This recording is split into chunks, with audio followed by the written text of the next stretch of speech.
iki ntago nagikunda pe cyane. Ikirema nyine mani umukunzi wacu nyine ari harahiga nyine wa mukunzi mani twahureye kidinyi rero mani tugiye guhura ahahiga nyine njyewe ukuntu tugiye gukina na game tugiye kugenda untwaye njyewe nigize ikimuga ubwo uragenda mufashe uragenda umfashe kugira ngo nyine testing nyine ndebe ese koko yankunda asanze nyine ndikimuga ubwo urashaka kumutezina ngo urebe niba akunda amakiri cyangwa duva wabyumvishe n'ibyo nshaka ngo nabyumvise ntabyumvise rero shari wanjye ugiye kuza kunsanga twahuriye kuri side kano kanya nibwo agiye kuza agiye kuza bira batari byahuriye kuri social media kuri side abasore kuri social media ndabonye nyine ntabwo namubonye ariko agiye kuza nyine mubonye barabonye n'ifoto ye basi foto ye mbona agace ko hejuru nkamubona yumva oke ntabwo ubwo reka tumutegereze turebe tu ntariba dore ndi kubona nampamagara urese ko nagutegereje cyane sheri naje ndikuza ngiye kuhagera be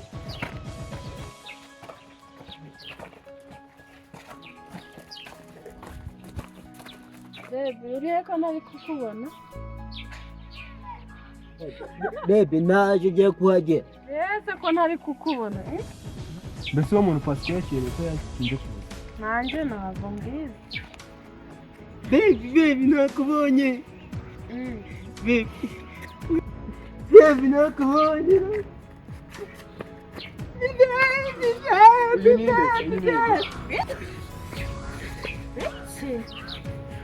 nanjye wanjye wose matana utakureba bebe kuki uboneye ibi ngibi kuri kuzereka bebe ndagukunda n'igihe bebe nanjye sinzi niba ari iki ngiki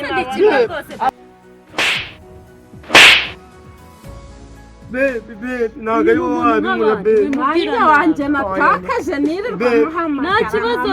ndagukunda bebe ntabwo ari wowe wabinkura bebe isaha nziza wambaye niyo myenda ubwo wabikwiye ko ndi kubona uri ikimara bishobora kuba ari umujura ariyo yiba kuba ufite ubumuga ntabwo bivuze ko ibi byose ndagukundaga bebe ntabwo ukakundana n'uyu muntu reka reka nk'abandi arega nta kibazo umuntu nyabakiwe hari umuntu uyakwiriye gukundana n'ibimuga nk'ibimara nkawe nyine nabonaga wiyambarishijwe neza ku mafoto umeze neza nandi kubona igihete cyane bebe mbabarira bebe ndagukundaga cyane bebe uyu niwe mukunzi wawe uyu niwe mukunzi wanjye mutemba ishusho nihebeye ufite umutima wa satani kuba ari umukunzi we nta kibazo n'uguripe ndagukunda bebe ntabwo uyu muntu kuba ameze gutya byo wakagombye kumubwira nabi gutyo mukunde nta kibazo yantereye igihe nose kubera icyo uvuga gutyo ngo yagutereye igihe urabona ataragitaye uyu muntu urabona hari icyo atwaye nta kibazo cye pe ikisatwa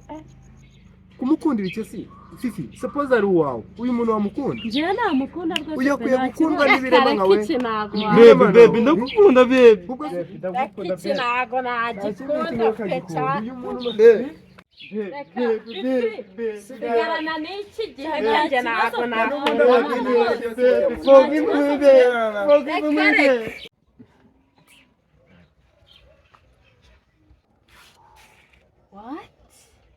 uzi ko ari muzima babarira ndagukunda ni ukuri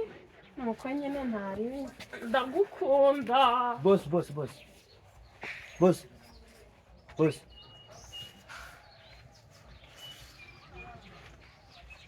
ndagukunda nuko wende impande we wagikobwa njye ntabwo nshaka umuntu ndagukunda nuko ndekuza rimwe kabiri gatatu ndekuza ndagukunda umukobwa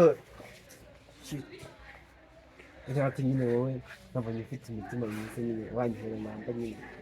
tukaganira nasaba ikibazo tumenyanye birengeje aha ngaha nta kibazo